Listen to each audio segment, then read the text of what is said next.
Hello and welcome back to Technically F1, and today we are going to be doing another video. Now I know I said I wasn't going to do another video this week, but why not?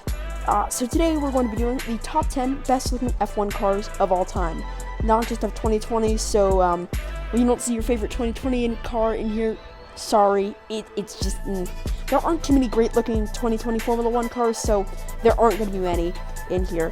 But anyways, let's get right into the video. Now coming in at number 10 is the Mercedes W11. Now this shouldn't be all too surprising because although it's a great looking F1 car, it's certainly not the best there's ever been. And the livery does help it, but this is not about liveries, it's more about best looking F1 cars. So that comes in at number 10. It's great, but it's not. There's considerably better liveries on this list, and hence why it is 10th. But without further ado, let's get into number 9. Now, number 9 on my list is the Force India VJM 09. Fitting that it goes at number 9, hence its name. Anyways, this is just such a good-looking F1 car.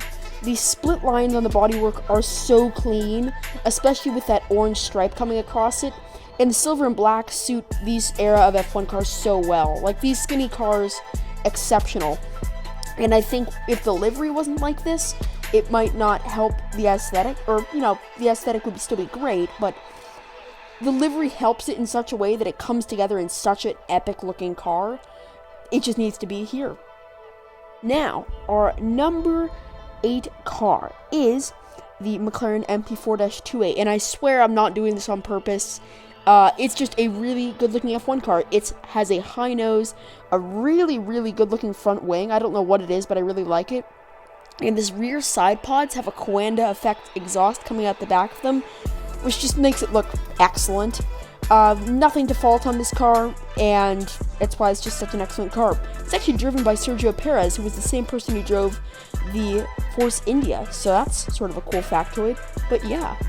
Now, number 7 on our list is the Red Bull RB6, a car that just screams aerodynamic performance. It has more downforce than any other F1 car in history, and it looks great. It's another high-nosed F1 car. Some things that take away from it are its camera pod positioning and its side pods. They're just, they're interesting looking, but they look sort of chunky near the front, and that certainly takes away from it. Other than that, though, you can't really flaw much with the car. It's one of the best Red Bulls ever, and that's why it is the only Red Bull on this list. Note on the RB6, if it was my choice, the RB6 would be number 1 on this list. However, technically F1 is a collective where we have 2 founders, myself and another anonymous person that we shall reveal on a live stream in the future. So, RB6, sadly, you're not number 1. Outrage, I hear. The F2004 is not the best looking F1 car on this list.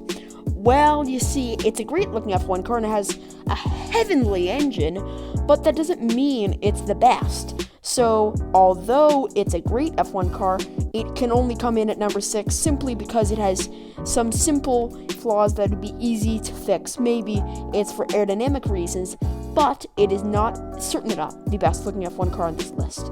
I do like it though. Red Ferrari, it is, I believe, the only Ferrari on this list. So, sorry Ferrari fans. Ferraris look good, but dare I say, they're almost always the same. It's just a red car, really, isn't it?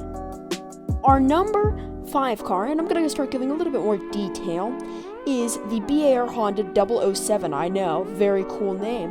Now, this car actually got banned from F1 because its fuel was movable in between 2 tanks and was considered movable ballast, which is illegal in F1 to this day. That's an interesting fact, and it was driven by Jenson Button and Takumi Sato, and it is just an excellent V10 F1 car, and it is a lot better than the Ferrari F2004. Our next car, the number 4 car, is the Williams FW11B. This car is epic and beautiful. It had over 1,500 horsepower in qualifying trim, and it was driven by Nigel Mansell and Nelson Piquet. And Nigel Mansell's Red 5 driver number is one of the most iconic in F1, hands down. It's just such a good-looking F1 car. It's effortless. It's a Williams. Williams makes some great-looking F1 cars to this day. Recently we made our video on why the Williams F1 car was so great to drive, but also they're just so great to look at, especially the older ones. So number 4, the Williams FW11B. Now, our third place slot goes to the BMW Sauber F108. It is excellent. No matter how controversial it is with some of its design features, it is just, you can't fault it. The livery makes it look even better, but even without the livery, you could turn every single car here on this list white, and this would be a standout car. It is just so great looking. It has all these aerodynamic features. It is one of the most advanced F1 cars in history, the most aerodynamically complicated one in F1 history, and it's just so special and so great to look at. Now, our second place car is the wonderful, high-nosed Lotus E21. I know you were on the edge of your seats.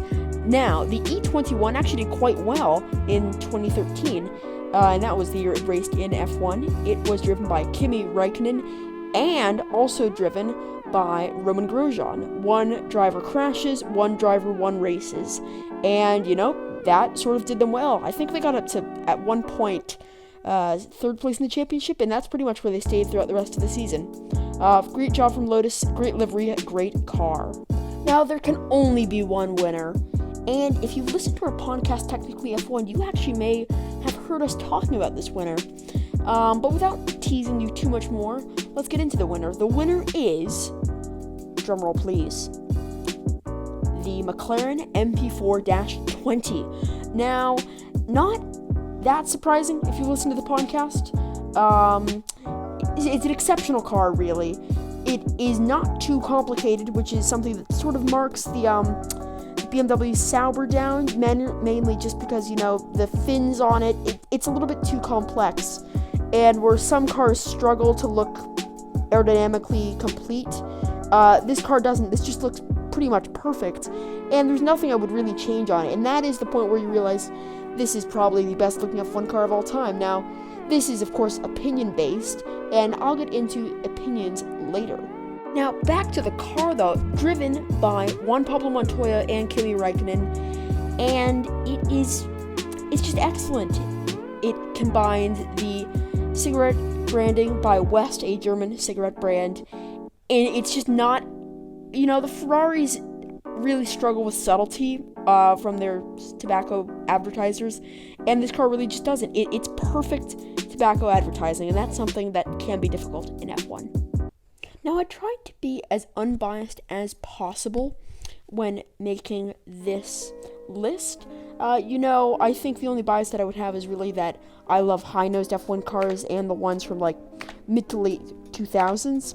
So that could be a bias, but I don't really think of being that biased when making this. But I want to know your opinion, and in the comments section, if you wouldn't mind, you could even tell me your top 10 best-looking F1 cars, mainly just because it makes YouTube think that we're a popular channel, less because I'd like to hear what you're thinking, but then again, I'm interested. So what do you guys think? And before you ask, Jack, where's the F1 2020 Let's Play for my team? Well, there have been a couple of hurdles. First one is the biggest one, that apparently, although many YouTubers eat this off screen, you have to gain some sort of super license, and that's not too hard, and you can see me trying to get this super license. In the background, these background footage is actually me trying to get that super license, but it takes a little while, so that could be a little while. But if you're still interested, do drop a comment. Our last video did insanely well, so let's keep that momentum going. Anyways, thank you. Do subscribe and like. Goodbye.